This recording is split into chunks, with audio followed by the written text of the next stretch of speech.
Good afternoon, and welcome back to Daily Dhamma, a letter to our children. I'm Dhamma Bum, and I'll be your guide today. It's April 3rd, and our theme today will be the perennial philosophy. April is sincerity. That's part of Mrs. Dhamma's recipe for a useful life. She said we need four things: humility, sincerity, effort, and gratitude. And this is the beginning of our second quarter, and it will be for the whole quarter. The theme will be serenity, or sincerity, sorry. And thank you, Mrs. D, for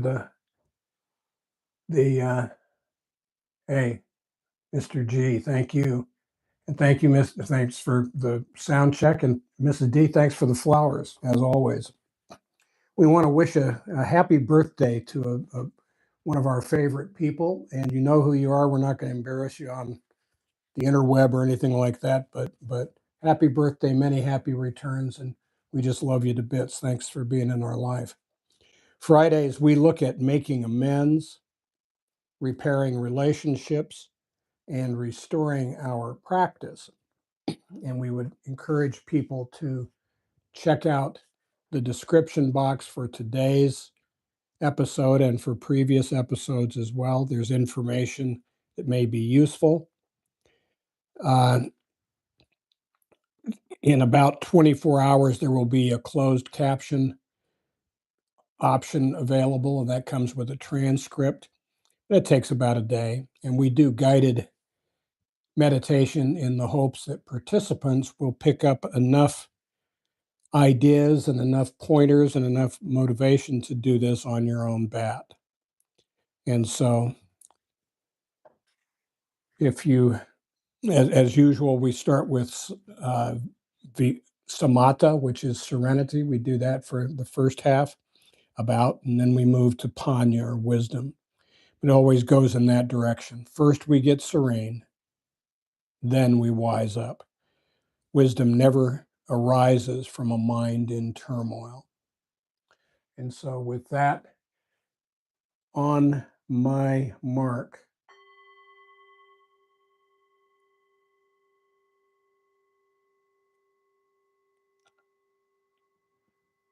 please find yourself in a quiet spot, spine straight, shoulders back.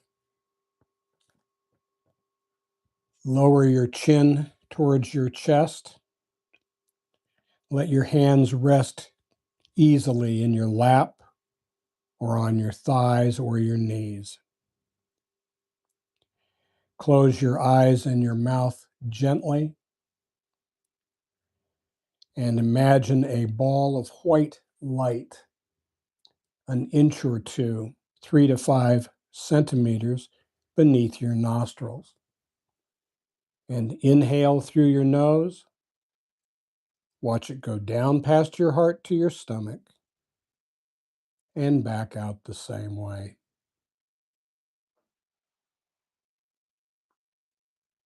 Inhale in through your nose, down past your heart to your stomach, and back out the same way. Just smooth, natural breaths for you.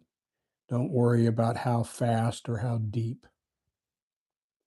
When outside issues intrude, gently brush them aside, thinking, no, that's not my business.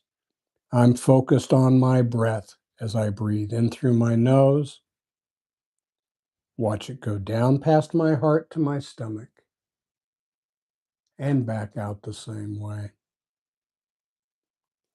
Empty your mind. Now on Fridays, we start with the Dhammapada, verses 3 through 5. He abused me, attacked me, defeated me, robbed me. For someone hostile like this, Hatred does not end. He abused me, attacked me, defeated me, robbed me. For someone not hostile like this, hatred ends. For hatred never ends through hatred. By non-hate alone does it end. This is an ancient truth.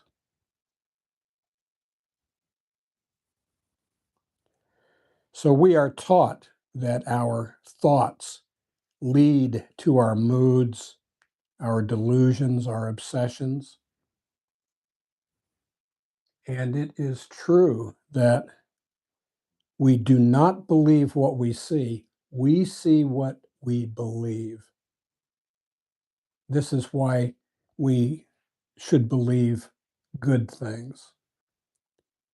What we see is what we look for. And if we've decided we're looking for bad things, we'll find them. We want to be proactive. One question is, we ask after we make a mistake, when it's too late to do anything, we go, what was I thinking? Let's try a little bit. Let's flip that a little bit. Throughout the day, what am I thinking? Now that's worth pondering. What am I thinking?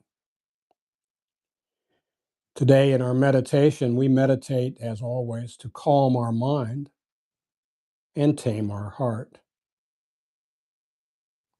We look at our thoughts, we examine them, we see them for what they are, and we let them go. If we let go a little, we get a little serenity. If we let go a lot, we get a lot of serenity.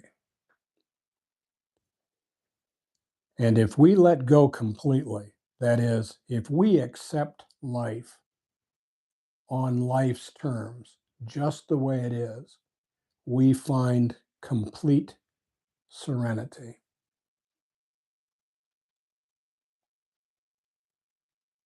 And what we discover is that we are as happy as we want to be. Our attitude is entirely up to us, and we are not the boss.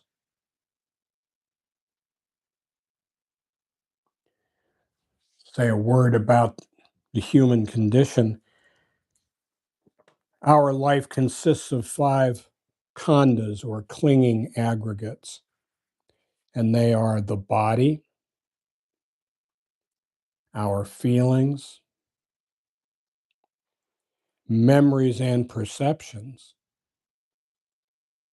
thoughts, and consciousness. And these are impermanent, unsatisfactory, and not the self. We look at them, see them for what they are, and let them go. We either let go or they drag us. Let's remember our monkey mind and thoughts are very busy looking for attachment. Instead, we cultivate non-attachment. But don't take our word for it. Try this for yourself and see what you think.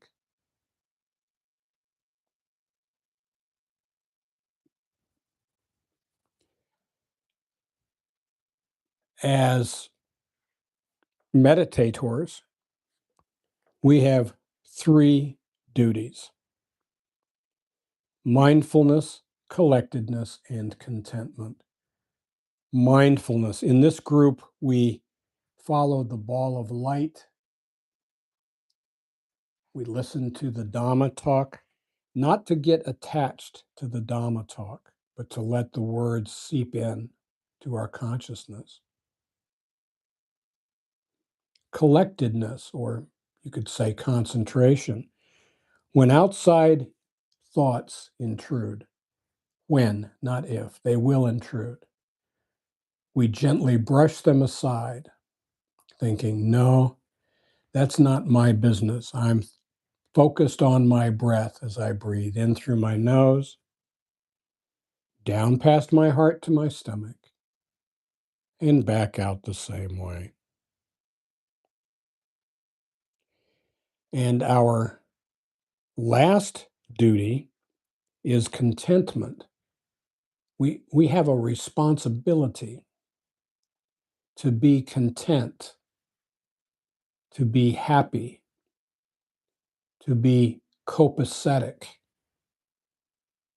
now. Not next week, not the day after tomorrow, now. We are either content now or we are not content.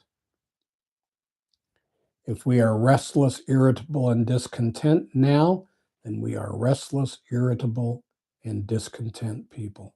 So we let that go. In a word, you could say peace. And if you can find a few seconds of peace during today's guided meditation, then after the meditation, as we go through this weekend, you can put together minutes at a time. And you stitch those minutes together and you look up and you go, holy cow, I haven't had an angry, resentful, fearful thought for an hour. Wow, how'd that happen? Well, how indeed. That's why we meditate. Now, as we consider this past week, we're going to look back on events, on interactions with people that were probably not what we hoped for. And when we look at those things, there are 4 questions we can ask ourselves. When I look at my unsuccessful interactions last week, am I minimizing my part and exaggerating their part? Maybe through a sense of entitlement. I thought I deserved a pat on the back or a parade or something, and I didn't get it. 2, was I setting myself up as a victim? Again, I have expectations about what's going to happen. When they don't happen, I throw a little temper tantrum. 3rd, was I expecting people to be what they are not? What did I think was going to happen? And finally, was I expecting perfection in this life? And what we see from this reflection on our past week is that expectations really are resentments under construction. Expectations are up to us. Once we start counting our chickens before they hatch, we are setting ourselves up to be very disappointed. Now, as we move into the second part of our meditation, Panya, if you get too hooked by anything that's said today, disengage, take a deep breath, follow your breath, go back to watching that as it goes in through your nose and back out. The things that we have discussed in this group about how to go about our interactions with people are not new. The oldest text known in the world is the Rig Veda, which was an oral tradition, perhaps for 8,000 years, finally written down on palm leaves about 2000 BC. And it says this: there's a mystery within everything, bursting to reveal itself. 2, live life like a human, not an animal. 3, don't run from your reality, face it. And 4, do your action. Do not desire the fruits of action. So you've heard that in a different version many times in this group. In the Bhagavad Gita, which was a millennium and a half after the Rig Veda, Lord Krishna reveals transcendent reality to Prince Arjuna, and it blows his mind. He says, golly, how am I supposed to get away from anger and sensual desires? How can I deal with this life? And Krishna says, selfless service, baby. Now, this is not different from what we heard in the Rig Veda. Aldous Huxley called this construction the perennial philosophy because it appears in every age and civilization. First, there is an infinite, changeless reality beneath the world of change.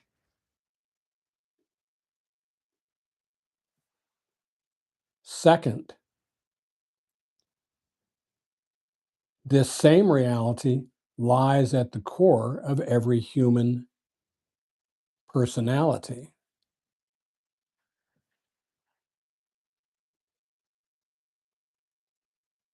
Third, the purpose of life is to discover this reality experientially. That is, to realize God while here on earth.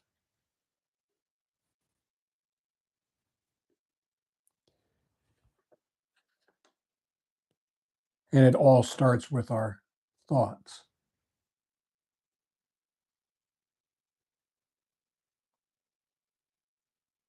In Buddhism, we don't have an anthropomorphic God. We've got good, orderly direction. But the Buddha said the same thing. He described transcendent reality in similes and metaphors because language is utterly inadequate.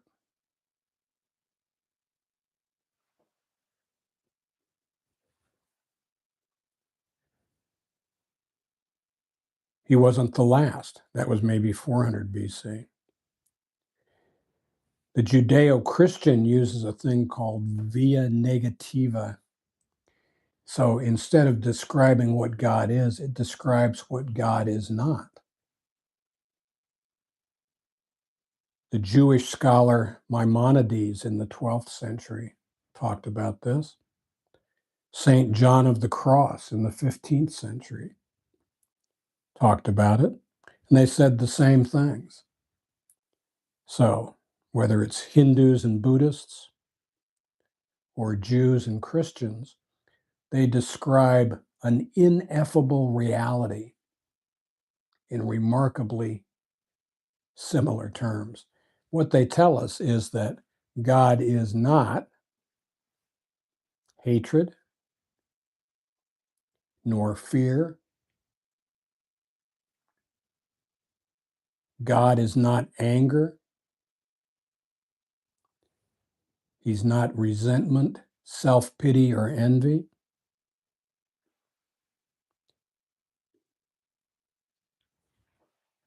And the barriers, the hindrances to union with God are our thoughts, which lead to anger and selfish desires.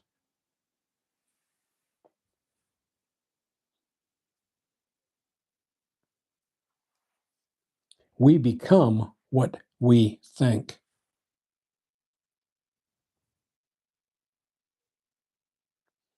We think good things, all we see is good and beauty to the horizon. We think about bad things, poor me. Why did they say that? Why does this always happen to me? Why is God punishing me? That's all we see.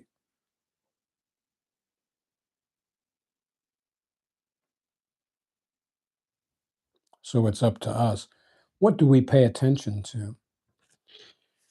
Now, we do not have to know the nature of ultimate reality. We don't have to describe to anyone else's satisfaction what God is or what God looks like. It is sufficient for us to be grateful for good, orderly direction.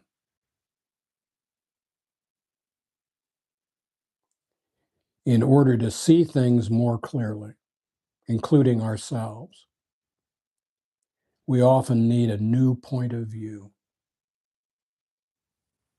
a fresh attitude, a different angle of approach. So if being grumpy and critical is working for you, God bless you. Hope that works out for you. If it's not working for you, it's not working for me, then I need to tune into something different, something positive. And it's up to me what I pay attention to.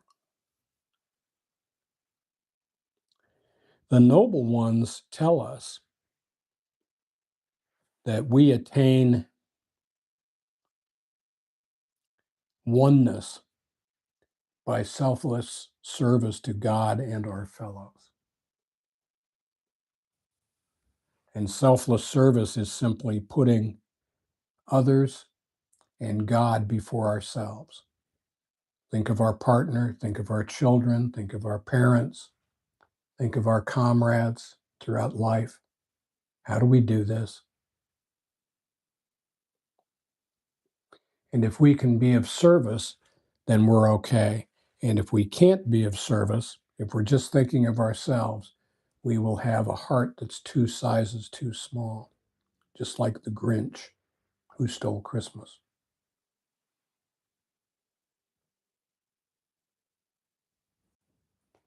So we want to avoid that.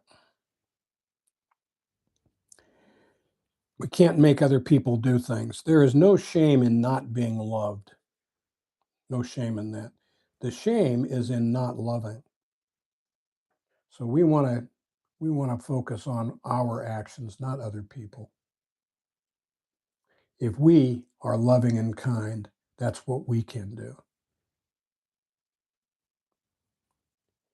So this weekend, as you're looking back on what's happened, if you find yourself restless, irritable, or discontent, take a breath, step into the next room, close the door, put your earphones in. Imagine a ball of light an inch or two below your nostrils. Breathe in through your nose. Watch it go down past your heart to your stomach and back out the same way. Namaste.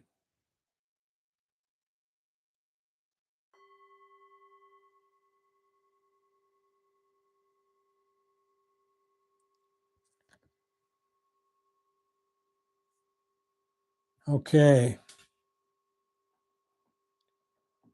Thank you for being here. To Hussein, yes, silence is the best medicine for our mind. Silence is the best medicine for our mind. We hope that guided meditation will give people a leg up on doing meditation for yourselves in your own home, on your own bat, in your own garden. And you can use bird song, or you can use chanting, or you can use guided meditations like this one. There's millions of them around. Whatever it is, And if you do 10 minutes of practice every day, your proficiency will improve, and I think you'll see real impact in your life. Please come back and see us again. Our next meeting will be Monday, April 6th at 8:45 a.m. Japan time. If you're in a place that changes the clocks, Australia changes its clocks this Sunday. Please check and make sure that you're looking at Japan time. We don't change our clocks here, by the way. If you're already here, you know how to get here. If you're listening to this afterwards, as most people do, please check today's Daily Dhamma, April 3rd, and you'll find 3 steps for getting into this room. And we'd love to see you next on Monday. So thank you for coming, and we'll see you again real soon. Namaste.